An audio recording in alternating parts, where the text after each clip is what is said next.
Voilà, on va lire dans Romains chapitre 8, verset 28. Et nous lirons jusqu'au verset 39. Romains chapitre 8, verset 28 à 39.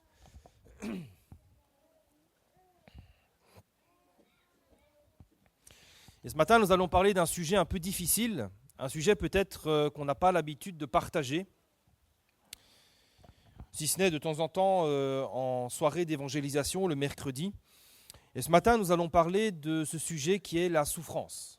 On va parler de la souffrance, quelque chose que nous traversons toutes et tous un jour ou l'autre, un sujet qui parfois suscite de l'incompréhension. On se dit mais pourquoi est-ce qu'on souffre ? Si Dieu m'aime, pourquoi il permet telle ou telle chose ? Alors ce matin, on ne va pas apporter toutes les réponses parce que le temps nous manquerait, mais on va se focaliser sur quelques aspects de la souffrance, en tout cas ce que j'ai reçu en particulier dans mon cœur. On pourrait en parler encore une prochaine fois et voir d'autres choses.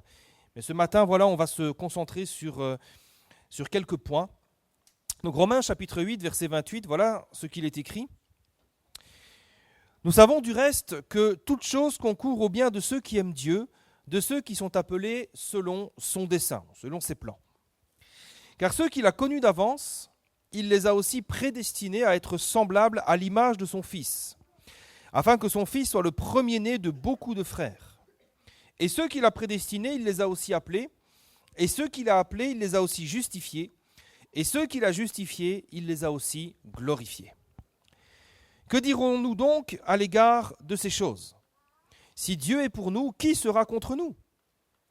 Lui qui n'a point épargné son propre Fils, mais qui l'a livré pour nous tous, comment ne nous donnera-t-il pas aussi toutes choses avec lui ? Qui accusera les élus de Dieu ? C'est Dieu qui justifie. Qui les condamnera ? Christ est mort. Bien plus, il est ressuscité, il est à la droite de Dieu et il intercède pour nous. Qui nous séparera de l'amour de Christ ? Sera-ce la tribulation, ou l'angoisse, ou la persécution, ou la faim, ou la nudité, ou le péril, ou l'épée ? Selon qu'il est écrit, c'est à cause de toi qu'on nous met à mort tout le jour, qu'on nous regarde comme des brebis destinées à la boucherie. Mais dans toutes ces choses, nous sommes plus que vainqueurs par celui qui nous a aimés. Amen. Car j'ai l'assurance que ni la mort, ni la vie, ni les anges, ni les dominations, ni les choses présentes, ni les choses à venir, ni les puissances, ni la hauteur, ni la profondeur, ni aucune autre créature ne pourra nous séparer de l'amour de Dieu manifesté en Jésus-Christ, notre Seigneur. Amen.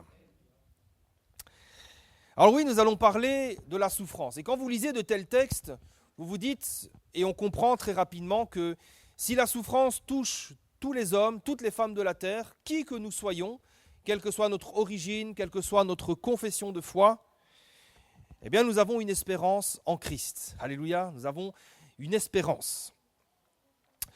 Et vous savez, malgré cela, qui que nous soyons, et quel que soit notre degré de maturité spirituelle, la souffrance n'est jamais facile et n'est jamais agréable. Je ne connais personne qui dit « Ah, je souffre, mais c'est agréable, j'en redemanderai un petit peu plus ». Il n'y a personne qui dit « Seigneur, je souffre, mais ne me délivre pas tout de suite, laisse-moi encore quelques jours dans la souffrance, c'est quelque chose que j'apprécie ». Il n'y a personne qui dit ça. Et vous savez, quand on parle de la souffrance, tout le monde est concerné. Tout le monde. Tout le monde passe tôt ou tard par un chemin de souffrance, par un désert, par un moment de solitude, de douleur. Et personne n'est épargné. Vous savez, celui qui est né dans la misère et qui grandit dans la misère souffre autant que celui qui est né dans l'abondance et qui grandit dans l'opulence. Alors, ce n'est pas les mêmes souffrances, je suis d'accord, ce n'est pas les mêmes circonstances, ni la même intensité peut-être, mais il y a quand même de la souffrance. Allez interroger ceux qui sont dans l'abondance, qui ne manquent de rien, en tout cas matériellement, et vous verrez qu'il y a de la dépression, vous verrez qu'il y a de la solitude, vous verrez qu'il y a toutes sortes de problèmes d'addiction, d'alcoolisme, d'angoisse, de dépression. La souffrance est partout. Certains souffrent d'un manque de nourriture, d'autres de moyens, et d'autres peuvent souffrir d'un manque d'amour, d'un manque de relations. Et encore, je ne parle même pas de la maladie. Vous savez, il y a des maladies, que vous ayez de l'argent ou pas, il y a des maladies qui vous touchent et qui sont incurables. Ni la médecine, ni l'argent ne peuvent guérir et dont on souffre parfois toute la vie. En réalité, de manière générale, depuis que le péché est entré dans le monde, depuis que le péché est sur la terre et qu'il domine notre existence, le monde entier souffre. Parce que le péché a tout corrompu, le péché a tout déréglé. Quand vous regardez autour de vous les problèmes qu'il y a dans les foyers, dans les couples, pourquoi y a-t-il des foyers qui éclatent? Ah, vous allez dire, ah, c'est le diable, c'est ceci, c'est cela. Moi, je crois que la raison première, c'est le péché. Pourquoi y a-t-il des problèmes relationnels dans les familles ou dans les entreprises, au travail? Pourquoi c'est si difficile parfois avec le patron ou avec les collègues? Pourquoi y a-t-il tant de problèmes dans la société? Je regardais dernièrement, il y a des gens qui se font agresser, vous klaxonnez dans la rue, on vous fait une queue de poisson, vous klaxonnez, on sort de la voiture, on vous agresse. Pourquoi il y a tant de problèmes? C'est à cause du péché. Le péché qui ronge, qui détruit. Pourquoi y a-t-il des cancers, des maladies dégénératives, des maladies psychiques, des maladies incurables? Là encore, c'est à cause du péché qui détruit tout. Alors rassurez-vous, le message de ce matin, c'est surtout un message d'espoir. D'accord ? Je ne suis pas en train de dire on va tous mourir et puis tant pis. En Jésus-Christ, nous savons que nous serons délivrés de nos souffrances. Voilà, nous savons qu'en Jésus, il y a un terme à la souffrance, que la souffrance n'est pas une finalité en soi. Et que tant que nous les traverserons, Jésus sera avec nous pour nous soutenir. Néanmoins, ce n'est pas parce que nous sommes enfants de Dieu que nous sommes épargnés de la souffrance. Et il y a des enfants de Dieu qui souffrent, qui sont fidèles en Dieu, fidèles dans la foi, fidèles dans l'Église, fidèles en toutes choses, mais qui souffrent. Et parfois, vous savez, ce sont des choses qu'on ne comprend pas bien. Des choses même qui peuvent ébranler notre foi. Et j'ai déjà entendu ce genre de témoignages, des gens qui disent, des inconvertis qui disent à des enfants de Dieu, mais ils disent, mais pourquoi toi tu souffres? Tu ne devrais pas souffrir, c'est moi qui devrais souffrir, mais certainement pas toi. Et certains pensent qu'il n'est pas normal qu'un enfant de Dieu souffre. Alors c'est une mentalité qu'il y a de moins en moins, parce qu'on enseigne. Mais c'est une mentalité qui est parfois bien tenace. Et on s'est dit, oulala, si celui-ci ou celle-là souffre, certainement il y a un péché dans sa vie. Et parfois même, ceux qui souffrent cachent leur souffrance de peur qu'on ne les juge. C'est terrible, hein? Comme si la souffrance était quelque chose de honteux. Comme si la souffrance était une punition divine. Ah, il faut que je cache ça absolument. Bon, cette mentalité-là, elle ne date pas d'hier, évidemment. Il y a d'ailleurs même un livre de la Bible tout entier qui est consacré à cela, à ce sujet-là. C'est le livre de Job. Dans le livre de Job, il a 3 de ses amis. Job, vous savez combien il a souffert, combien il a été éprouvé, il a tout perdu. Il a perdu ses enfants, il a perdu ses biens, il a même perdu la santé. Il souffre terriblement, tel point que quand ses amis le voient dans son état, il pleure. Il se lamente et il reste dans le silence pendant plusieurs jours. Tellement Job est dans la détresse. Néanmoins, quand les amis de Job vont prendre la parole, quand ils vont essayer de l'encourager un petit peu, le refrain qui va revenir sans cesse tout le long du livre de Job, c'est celui-ci. Job, s'il t'arrive une telle chose, c'est forcément parce qu'il y a un péché quelque part. Dieu ne permet pas de telles épreuves, de telles situations dans la vie d'hommes justes. Alors évidemment, ils avaient tort, ils étaient à côté de la plaque, et nous le savons, puisque le début du livre nous révèle qu'il n'y avait rien d'injuste dans la vie de Job. Et à un moment, Dieu va intervenir parce qu'il dit, bon, les gars, ils sont complètement à côté de la plaque, à un moment donné, stop. Et dans Job, chapitre 38, verset 2, il va dire, mais qui est celui qui obscurcit mes desseins par des discours sans intelligence? Vous croyez sage à faire toutes sortes de discours en pensant me connaître mes voies et mes desseins. Et la Français courant dira, qui es-tu pour oser rendre mes plans obscurs à force de parler de ce que tu ignores? Alors disons-le tout de suite, les souffrances ne sont pas une punition de Dieu. Si quelqu'un souffre ce matin d'une maladie chronique, d'une situation pour laquelle tu n'es pas responsable, évidemment, si tu bats ta femme et qu'elle est partie, viens pas te plaindre.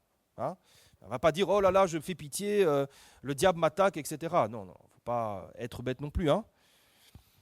Nos souffrances, quand nous n'en sommes pas responsables, directement responsables, ne sont pas une punition de Dieu. Si tu as bu toute ta vie et que tu as une cirrhose du foie, un cancer du foie, viens pas dire Dieu m'a puni. Bon. Nos souffrances ne sont pas une punition de Dieu, quoique il y a bien un jour où Dieu punira les hommes par la souffrance. Oui, mais ce jour-là n'est pas encore arrivé. Ce jour-là, il s'appelle le jour du jugement dernier. Et il y a un jour qui est fixé. Ce jour-là, tous ceux et celles qui auront refusé le pardon de Dieu, qui auront refusé l'amour de Dieu, qui auront refusé sa grâce, qui se seront obstinés jusqu'au bout à dire non à Dieu, eh bien ce jour-là, eh bien le Seigneur les jettera en enfer, dans les tourments et dans la souffrance éternelle. Mais ce jour-là n'est pas encore arrivé. Et aujourd'hui, tant que nous sommes sur la terre, tant que nous avons ce souffle de vie, sachez-le bien, aujourd'hui n'est pas un jour de jugement. Aujourd'hui, au contraire, c'est un jour de grâce. C'est un jour où les bontés de Dieu se sont encore renouvelées pour chacun de nous. Aujourd'hui, c'est encore un jour de salut, un jour de grâce, un jour de bénédiction, un jour où Dieu accorde sa faveur et sa grâce à tous les hommes. Amen. Alléluia. Mais bon, c'est vrai qu'en attendant, être enfant de Dieu ne nous épargnera pas la souffrance. Par contre, en Jésus-Christ, pour chaque enfant de Dieu, nos souffrances d'ici-bas prennent un sens nouveau. Et c'est ça que nous allons partager ce matin. Ça va être notre propos, ce que nous allons développer ce matin. Premièrement, nous verrons qu'en tant qu'enfants de Dieu, les souffrances que nous traversons, elles ne sont jamais vaines. Vous savez, quand vous ne connaissez pas le Seigneur, rappelez-vous peut-être autrefois, quand vous ne connaissiez pas le Seigneur, ça rimait à quoi les souffrances? Ça rimait à quoi? Il n'y avait pas de sens. Il n'y avait pas de but. Tu souffres et après quoi? Mais en Christ, nos souffrances, les souffrances que nous traversons, ne sont jamais vaines et elles poursuivent toujours un but glorieux. Et deuxièmement, nous verrons qu'en tant qu'enfants de Dieu, eh bien, la consolation que le Seigneur apporte à nos souffrances ira toujours au-delà des souffrances, de la douleur que nous aurons subie. Mais avant cela, nous devons bien comprendre une chose, c'est que, encore une fois, personne n'échappe à la souffrance. Et ceux qui pensaient peut-être qu'en devenant chrétiens, en s'engageant avec le Seigneur, en se faisant baptiser, ils pourraient éviter la souffrance, malheureusement ils se trompent. Et Jésus ne l'a jamais caché. Jésus n'a jamais dit « Venez à moi, vous ne souffrirez plus, vous marcherez au-dessus des autres et vous serez dans une autre sphère. » Jésus n'a jamais dit ça. Et la vérité, c'est que nous vivions avec ou sans Dieu, eh bien, il y aura toujours des souffrances à traverser, toujours. Que nous marchions selon la chair ou selon l'esprit, il y aura toujours de la souffrance. La grande différence, c'est que si nous sommes enfants de Dieu, eh bien, les souffrances que nous traverserons, elles ont un sens. L'Éternel va s'en servir pour un but bien précis. Et puis, l'autre différence aussi, c'est que quand nous souffrons en tant qu'enfants de Dieu, eh bien, Dieu est là avec nous dans la souffrance. Nous ne sommes pas seuls. Et ça, c'est quelque chose qui n'a pas de prix. Combien sont ceux qui souffrent et qui sont seuls dans leur souffrance, alors que nous, eh bien, l'Éternel est avec nous. Alléluia. Vous savez, quand vous lisez les évangiles, il y a quelque chose de remarquable. On se rend compte d'une chose, c'est que Jésus allait toujours, presque en priorité, vers ceux et celles qui souffrent.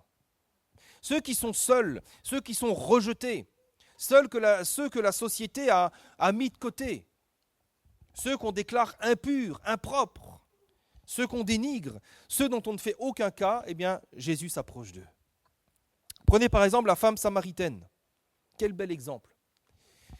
Cette femme, à l'époque, elle était considérée comme infréquentable.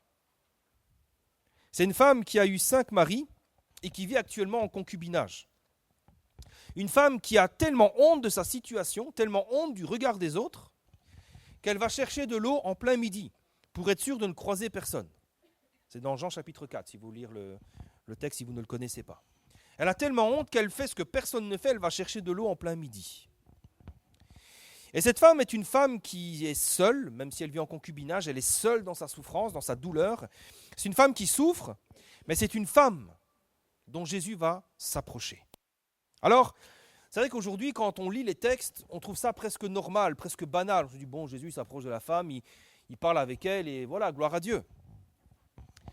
Mais il faut toujours replacer les choses dans le contexte dans lequel ça a été écrit, dans lequel les choses se sont produites. Et quand vous vous replongez dans le contexte de l'époque, ce que Jésus fait est impensable. C'est limite un scandale ce que Jésus fait, pour plusieurs raisons. Premièrement, il faut savoir un homme juif ne parle pas avec une femme inconnue et seule comme ça. Ça ne se fait pas. Surtout un homme du rang de Jésus qui était considéré comme un rabbin, un rabbi, comme un maître, un enseignant de la loi, des choses de Dieu. On ne parle pas avec une femme seule comme ça. Ça ne se fait pas, c'est inconvenant, c'est choquant.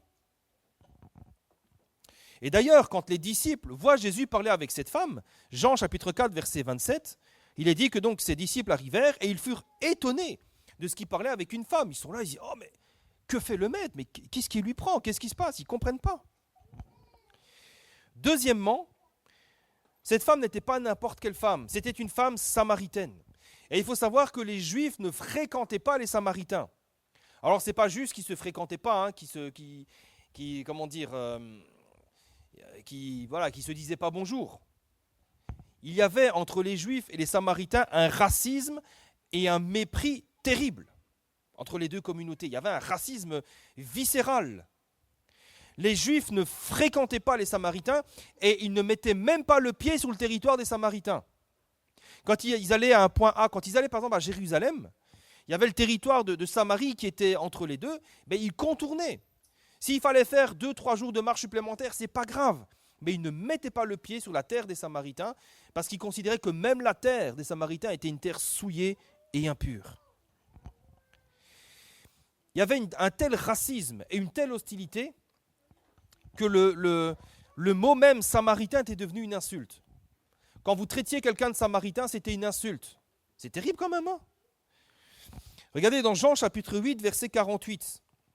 Les Juifs sont fâchés avec Jésus. Ils sont fâchés. Et ils vont lui dire, n'avons-nous pas raison de dire que tu es un samaritain et que tu as un démon? Ils ne disent pas samaritain pour dire, ouais, tu es dans l'erreur. Ils disent samaritain pour l'insulter. Alors, sachant cela, en prenant compte du contexte, eh bien, Jésus choisit quand même d'aller sur ce territoire des Samaritains. La Bible nous dit qu'il fallait qu'il passe par là. Et Jésus est allé sur ce territoire qui était méprisé de ses semblables, pour rencontrer une femme samaritaine, une femme seule, une femme qui vit dans la honte, qui vit dans la solitude, qui est là en plein midi, et Jésus vient la rencontrer pour lui apporter la lumière de la vie. C'est remarquable. Tout ça nous montre à quel point l'amour, la bonté et la compassion du Seigneur sont grandes pour ceux qui souffrent. Tout ça nous montre combien le Seigneur est proche de nous, dans nos souffrances, pour nous apporter son amour, ses compassions et la lumière de la vie. Le psaume 34, verset 19 nous dit que l'Éternel est près de ceux qui ont le cœur brisé, peu importe la raison, peu importe. Si tu as le cœur brisé, si tu es dans la souffrance, l'Éternel est près de toi. Et la Bible nous dit, il sauve ceux qui ont l'esprit dans l'abattement. Alléluia. C'est pour ça que une des premières choses que nous apprend la parole de Dieu au sujet de la souffrance, c'est que c'est un formidable moyen que Dieu utilise pour nous rencontrer. Autrement dit, si tu souffres, eh bien sache que Dieu est là, tout près de toi. Alors des fois on se dit, oui, mais je ne le vois pas, je ne l'entends pas. Oui, mais il est là, on va y revenir. Maintenant attention, ça ne veut pas dire que Dieu va provoquer la souffrance pour nous attirer à lui. Ça ferait de Dieu un pervers narcissique. Et Dieu n'est pas comme ça.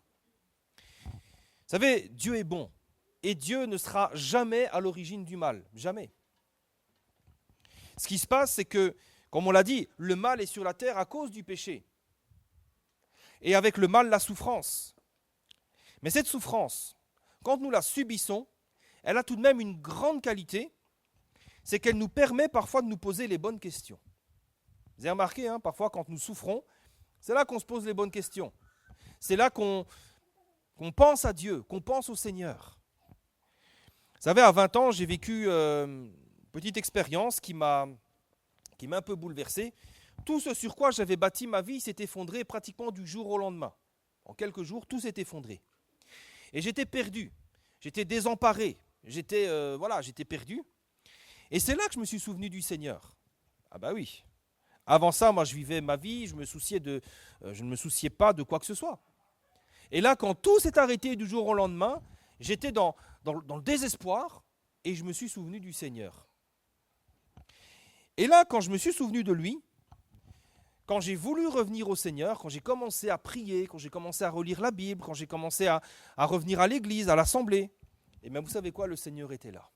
Et il m'attendait et il m'a sauvé. Alléluia. Ça, c'est notre Dieu. Quand nous souffrons, que ce soit le manque, que ce soit la maladie, que ce soit la douleur physique ou psychique, eh bien c'est bien souvent là qu'on est peut-être plus disposé à se tourner vers le Seigneur et à lui faire confiance. Après, le choix nous appartiendra toujours. Il y en a qui souffrent et qui souffrent encore et qui refusent de se tourner vers Dieu. Et il y en a qui choisissent d'ignorer le Seigneur dans leur temps de souffrance. Pourtant, vous leur parlez du Seigneur, on prie pour eux. Vous leur dites, mais tu sais, le Seigneur est la solution à ta souffrance. Il va pouvoir te sortir de là, il va pouvoir t'apporter son réconfort. Et certains ignorent le Seigneur. Mais qu'est-ce qu'ils y gagnent ?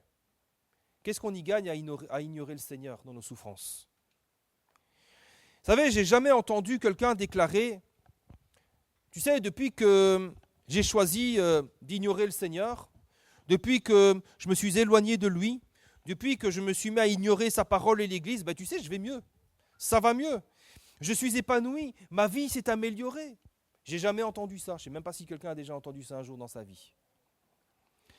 Généralement, ce qu'on entend, pour ne pas dire toujours, ce qu'on entend, c'est tout le contraire, malheureusement. Tous ceux qui se sont éloignés du Seigneur, tous ceux qui ont ignoré le secours du Seigneur, tous ceux qui ont ignoré la parole du Seigneur, qui ont refusé de lui faire confiance, ne se sont jamais éloignés pour un mieux. Jamais. Alors oui, la souffrance touche tous les hommes, c'est inévitable. Mais la souffrance est aussi un formidable moyen que Dieu va utiliser pour nous rencontrer. Parce que Dieu est près de ceux qui souffrent pour leur apporter son secours, sa délivrance, sa paix et sa consolation. Maintenant, pour l'enfant de Dieu qui souffre, la souffrance, elle a un sens totalement différent que pour ceux qui n'appartiennent pas au Seigneur. Si tu n'appartiens pas encore au Seigneur, si tu n'as pas donné ta vie à Dieu et que tu es dans la souffrance, approche-toi du Seigneur. Si maintenant tu es enfant de Dieu et que tu souffres, écoute bien ce qui suit. Alors oui, la souffrance, elle a un sens différent, que nous soyons croyants ou pas. Alors maintenant, évidemment, la douleur est certainement la même. Parfois, la douleur est similaire. Mais la grande différence, c'est que pour l'enfant de Dieu, il y a une espérance qui est réelle, une espérance qui est vivante, une espérance qui nous donne des forces, qui nous console et qui nous permet de tenir bon dans la paix et dans la joie de sa présence. On va lire ensemble dans 2 Corinthiens chapitre 4, verset 16.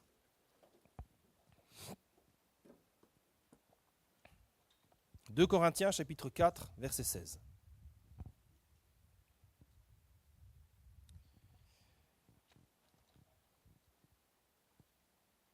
Ce texte où l'apôtre Paul dira « C'est pourquoi nous ne perdons pas courage. Et même si notre homme extérieur se détruit, pour ceux qui ont plus de 40 ans, vous savez de quoi je parle. On le sent le matin, on le sent quand on fait du sport, on le sent, quand vous avez fait des travaux. Même si notre homme extérieur se détruit, notre homme intérieur se renouvelle de jour en jour.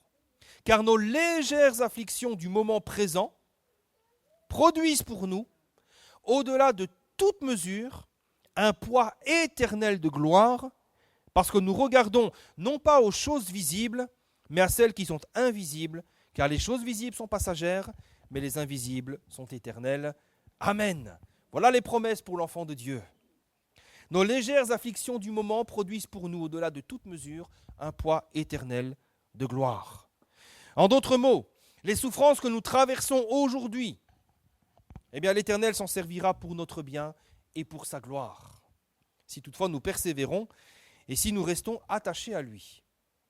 Et c'est ça le point clé. Si nous souffrons, que nous sommes au Seigneur, il faut persévérer. Et je crois que la clé, elle est là. Nous devons persévérer. Si nous abandonnons, c'est là qu'il n'y a plus rien qui va. Mais si nous persévérons, regardez ce que nous dit Jacques chapitre 1 verset 2, je vais lire pour vous. Il dira, mes frères, regardez comme un sujet de joie complète les diverses épreuves auxquelles vous pouvez être exposés, sachant que l'épreuve de votre foi produit la patience. Mais il faut que la patience accomplisse parfaitement son œuvre. Il faut que vous persévériez afin que vous soyez parfaits et accomplis sans faillir en rien.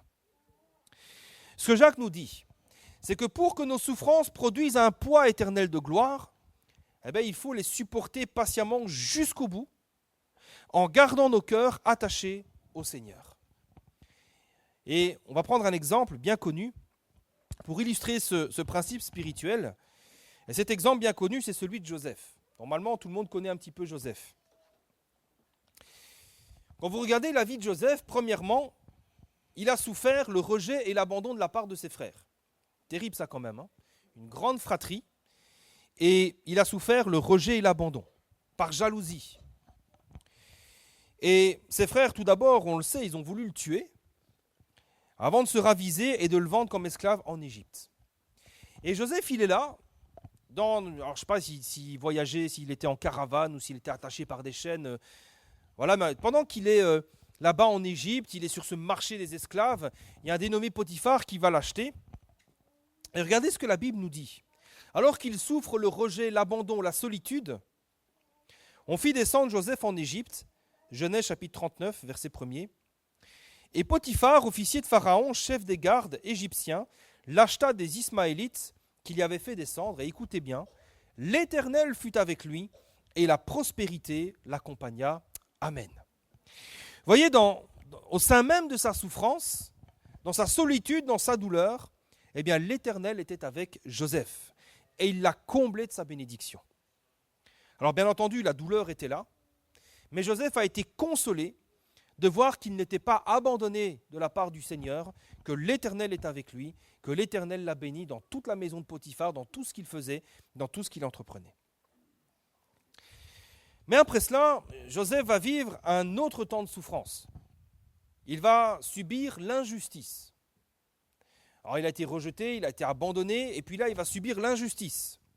Puisque en refusant les avances de la femme de son maître, celle-ci va l'accuser à tort. Elle va l'accuser de viol, et Joseph va finir en prison sans autre forme de procès. Potiphar ne va même pas discuter avec lui. Dès qu'il entend ce que sa femme va l'accuser, c'est ce qu'il est écrit dans Genèse 39, verset 19. Après avoir entendu les paroles de sa femme qui lui disait « Voilà ce que m'a fait ton esclave », le maître de Joseph fut enflammé de colère. Il prit Joseph, le mit dans la prison, dans le lieu où les prisonniers du roi étaient enfermés, et il fut là, en prison. C'est terrible, hein ? Alors qu'il n'a rien fait de mal, alors qu'il marchait fidèlement dans les voies du Seigneur, puisqu'il a dit « Je ne commettrai pas un si grand péché devant l'Éternel », voilà qu'il est jeté en prison et qu'il souffre à nouveau. Mais là encore, regardez ce qu'il est écrit, Genèse 39, verset 21, « L'Éternel fut avec Joseph, et il étendit sur lui sa bonté. Il le mit en faveur aux yeux du chef de la prison. » Quelle consolation pour Joseph. Alors qu'il souffre injustement, alors qu'il s'est peut-être pris des coups, alors qu'on l'a insulté, alors qu'il est méprisé injustement, voilà que l'Éternel étend sur lui sa bonté. Alors qu'il est là dans sa cellule de prison, qu'il souffre, peut-être qu'il est en colère, il y a la bonté de Dieu qui vient apaiser son cœur et qui dit « Ne t'en fais pas, mon serviteur, je suis avec toi. Tu n'as rien à craindre. » Et le Seigneur l'a béni et le Seigneur l'a comblé de sa bonté et de sa faveur. Et puis un beau jour, sans qu'il ne s'y attende, Joseph était là dans sa cellule de prison. À un moment donné, il est appelé à la cour de Pharaon. Pharaon, en fait, ce qui se passe, c'est qu'il fait des rêves, et des rêves qui le troublent profondément, ce sont des songes, et personne ne peut l'interpréter. La sagesse de l'Égypte n'est pas à la hauteur de ses rêves. Mais Joseph, lui, il avait reçu ce don de l'Éternel, il est capable d'interpréter les rêves, et il va interpréter les rêves de Pharaon. Et Pharaon reconnaît que l'Esprit de Dieu est sur ce jeune homme, et à l'instant même, le Pharaon fait de lui son premier ministre, l'homme le plus élevé, le plus important et le plus puissant de toute l'Égypte, après Pharaon, bien évidemment. Alors pourquoi on raconte tout ça ? Parce que nous voyons ici, à travers la vie de Joseph, comment Dieu se sert de la souffrance pour manifester sa gloire et sa puissance. Et c'est d'ailleurs ce que Joseph va conclure un peu plus tard dans sa vie. Lorsqu'il reverra ses frères après leur avoir pardonné, il va dire la chose suivante, Genèse chapitre 50, verset 20. Il va dire, vous aviez médité de me faire du mal, eh bien Dieu l'a changé en bien, pour accomplir ce qui arrive aujourd'hui, pour sauver la vie à un peuple nombreux. Amen. Et ce que nous constatons, c'est que à travers ces souffrances, Dieu a formé Joseph. La souffrance de Joseph n'a pas été juste un temps de douleur inutile. Ça a été un temps profitable, un temps dans lequel Dieu a formé Joseph, Dieu a formé son cœur, Dieu a formé son caractère et Dieu a développé en lui des compétences qui lui ont permis plus tard d'être à la hauteur du plan que Dieu avait pour lui. Dieu s'est servi de la souffrance alors que Joseph a patienté toutes ces années. Eh bien, pendant ce temps-là, Dieu l'a formé, Dieu l'a façonné. Et vous savez quoi ? Dieu agit encore aujourd'hui, exactement de la même manière. Les souffrances que nous traversons, eh bien Dieu les utilisera. Nos afflictions, nos douleurs, Dieu va les utiliser pour nous former, nous transformer et manifester sa gloire. Comme nous l'avons lu en introduction. Toute chose concourt au bien de ceux qui aiment Dieu, de ceux qui sont appelés selon son dessein. Amen. Alors en Christ, les souffrances que nous traversons, eh bien, sont un moyen que Dieu va utiliser pour nous former. Ce n'est pas quelque chose de vain, ce n'est pas quelque chose de stérile, ce n'est pas à souffrir juste pour souffrir. C'est un moyen que Dieu va utiliser pour nous transformer et glorifier le nom du Seigneur dans notre vie. Alors oui, la souffrance en Christ n'est jamais vaine. Contrairement aux souffrances sans Christ, qui elles ne mènent qu'au désespoir et à la mort. Imaginez un peu si Joseph n'avait pas eu l'Éternel à ses côtés. S'il avait renié le nom de l'Éternel, ça n'aurait pas été la même histoire. Hein. Mais parce que Dieu était avec lui, comme il est avec nous, eh bien ça fait toute la différence. Et puis deuxième et dernier point, certaines souffrances, et il faut le dire, certaines souffrances ne trouveront pas de consolation ici-bas, mais seulement dans le ciel. Et je ne vais pas vous mentir, je ne vais pas vous dire si, t'inquiète pas. Non. Parfois, il y a certaines souffrances qui ne trouvent pas de consolation ici-bas, mais seulement dans le ciel. Alors c'est vrai que l'exemple de Joseph et d'autres, comme celui de Job aussi, nous montrent que, eh bien oui, de notre vivant, l'Éternel peut nous bénir et nous consoler, mais parfois, il y a certaines souffrances qui vont nous accompagner jusqu'à la mort. Et vous savez, ce n'est pas forcément une mauvaise nouvelle. Hein. Parce que nous savons que si c'est le cas, il y a une grande récompense qui nous attend là-haut, si toutefois nous persévérons jusqu'au bout. 1 Pierre chapitre 4 verset 3 nous dit « Réjouissez-vous au contraire, de la part que vous avez aux souffrances de Christ, afin que vous soyez aussi dans la joie et dans l'allégresse lorsque sa gloire apparaîtra. » C'est quoi les souffrances de Christ ? Eh bien, ces souffrances sont toutes les souffrances que nous acceptons et que nous subissons sans céder au péché. Et vous savez, parfois c'est un véritable combat.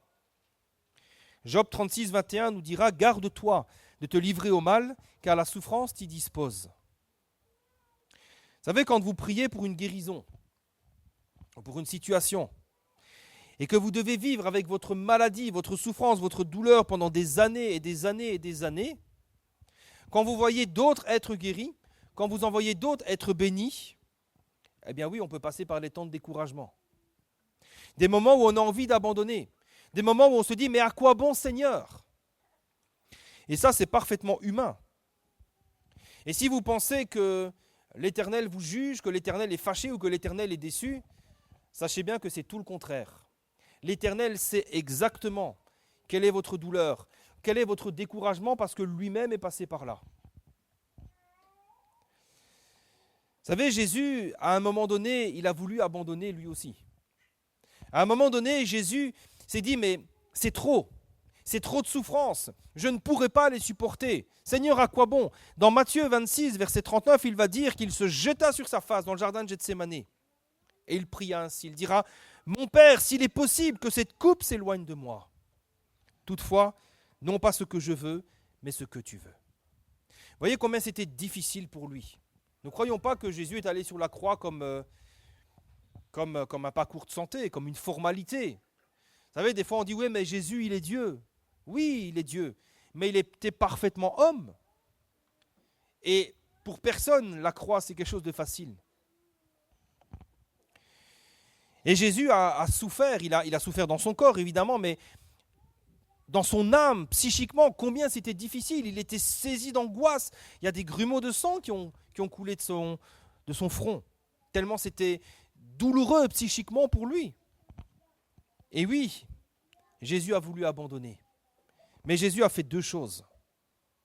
Premièrement, Jésus cherchait la volonté du Père avant la sienne. Jésus était résolu à persévérer et à persévérer jusqu'au bout. Hors de question d'abandonner. Que ta volonté soit faite et non la mienne. Si c'est possible, tu me l'accorderas, mais que ta volonté soit faite. Et deuxièmement, Jésus n'avait pas seulement les yeux fixés sur sa douleur, sur sa souffrance, sur ce qu'il allait subir. Jésus avait surtout les yeux fixés sur l'après, sur la rémunération à venir, et non pas sur sa souffrance d'aujourd'hui. Regardez ce que Hébreux chapitre 12, verset 2 nous dit à ce sujet. On peut lire ensemble. Hébreux chapitre 12, verset 2.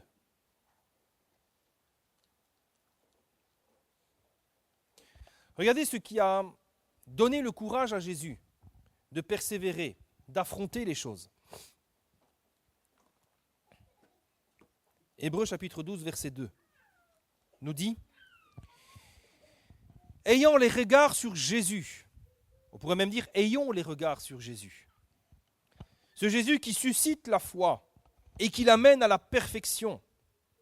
Écoutez bien, en échange de la joie qui lui était réservée, il a souffert la croix, il a méprisé l'ignominie et s'est assis à la droite du trône de Dieu. Considérez en effet celui qui a supporté contre sa personne une telle opposition de la part des pécheurs, afin que vous ne vous lassiez point l'âme découragée. Amen. Qu'est-ce qui a permis à Jésus de tenir bon, d'aller jusqu'au bout, malgré la souffrance, malgré le mépris, l'ignominie? C'est parce qu'il avait en vue la joie qui lui était réservée. Jésus avait en vue cette joie qui est la sienne quand un pécheur se repent. C'est ce qu'il dira dans Luc chapitre 15, verset 7.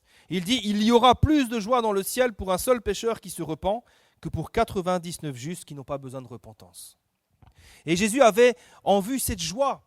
Il disait « Mais ça vaut la peine que j'aille jusque-là. » En vue de cette joie de voir un grand nombre d'hommes et de femmes être sauvés, d'être justement arrachés des tourments éternels pour être conduits dans la vie éternelle. Et c'était pour lui une telle joie. Alors c'était une joie par la foi, parce que quand Jésus était sur la croix, il ne se réjouissait pas trop. Mais il avait en vue cette joie. Et par la foi, Jésus a saisi cette joie. Et c'est ce qui lui a donné les forces, le courage de tout surmonter et d'aller jusqu'au bout. C'est pourquoi, frères et sœurs, notre souffrance n'est jamais vaine dans le Seigneur. Tu souffres peut-être la maladie, la douleur, la solitude, le rejet. Mais cette souffrance n'est pas vaine, parce qu'elle sera toujours récompensée et consolée bien au-delà des douleurs que tu auras subies. Si tu souffres parce que tu es fidèle à Christ, si tu as mis un terme à une relation, si tu as pris position pour le Seigneur et que désormais tu souffres, ne regarde pas ta souffrance, mais regarde la récompense qui est la tienne. Parce que Jésus lui-même te récompensera grandement pour cela.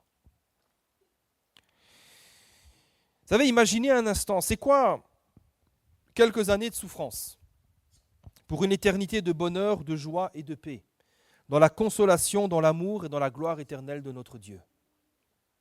Quand nous serons avec l'ensemble de l'humanité devant le trône de Dieu et que Jésus nous appellera par notre nom et qu'il nous dira « Tu as été fidèle dans peu de choses, je te confierai beaucoup, entre dans la joie de ton maître ».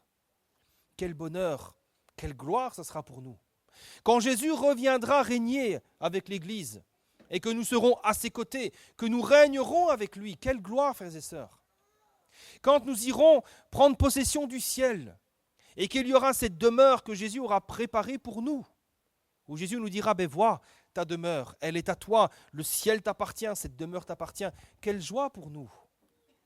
Alors oui, c'est vrai que nous passons parfois par quelques années de souffrance ici-bas, mais c'est quoi par rapport à une éternité de joie, de bonheur et de consolation? La Bible nous dit que là-haut, il n'y aura plus jamais de deuil, il n'y aura plus jamais de pleurs, il n'y aura plus jamais de cris, il n'y aura plus jamais de scandales, de disputes, de trahisons. Il n'y aura plus, le péché, ça sera terminé. Il n'y aura plus ni péché, ni diable, ni démon, ni douleur. Il n'y aura plus de cancer, d'arthrose, tout ça sera fini. Il y aura le bonheur, la joie, la vie éternelle pour l'éternité. Alléluia. Alors, rappelons-nous, si nous gémissons dans notre corps à cause des douleurs, à cause de la souffrance, rappelons-nous cette parole de l'Écriture, 2 Corinthiens chapitre 5, verset 1er, qui nous dit que si cette tente où nous habitons sur la terre est détruite, nous avons dans le ciel un édifice qui est l'ouvrage de Dieu, une demeure éternelle qui n'a pas été faite de main d'homme. Vous savez, après avoir souffert à la croix, Jésus est ressuscité.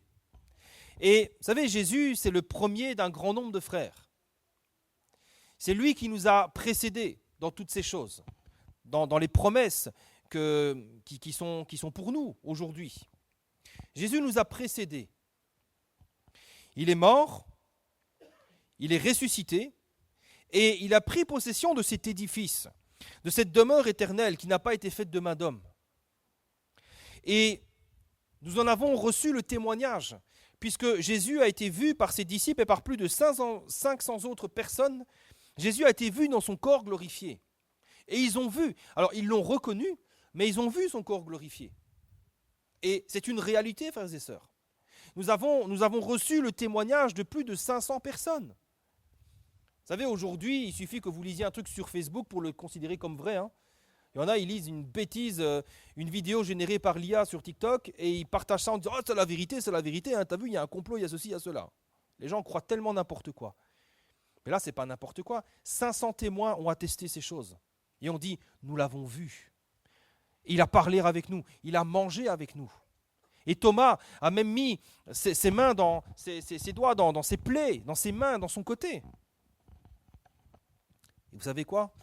Puisque nous appartenons à Christ, puisque le même esprit qui a ressuscité Christ est en nous, eh bien nous aussi nous ressusciterons. Et nous aussi nous revêtirons un jour ce corps glorieux. Et nous aussi nous serons consolés. Et nous aussi nous vivrons dans la gloire éternelle. Alléluia. Puisque nous appartenons à Christ, c'est exactement le même sort qui nous attend. Alors oui, nous avons part à ses souffrances, mais nous aurons part aussi à sa gloire, et à sa gloire éternelle. Amen. Jésus est le premier d'un grand nombre de frères et de sœurs. Il nous a simplement précédés, mais c'est le même sort qui nous attend. Alléluia, gloire à Dieu. Alors, en conclusion ce matin, oui, la souffrance, elle touche tous les hommes et toutes les femmes. Et je crois que si on faisait un sondage, je pense que la plupart d'entre nous, nous vivons des temps de souffrance. C'est peut-être dans le corps, ça peut être le dos, ça peut être les reins, ça peut être dans les jambes. Voilà, ça peut être aussi dans le cœur, des problèmes relationnels, des problèmes moraux. La souffrance, elle est là, elle est partout, je ne vous apprends rien. Mais si nous sommes en Christ, la souffrance prend un tout autre sens. La souffrance est temporaire, frères et sœurs. N'imaginons pas que cette souffrance, c'est notre destinée. N'imaginons pas que cette souffrance, c'est le but final, on souffre et puis c'est tout. Non. Rappelons-nous ce que nous avons lu. Gardons les regards sur Jésus.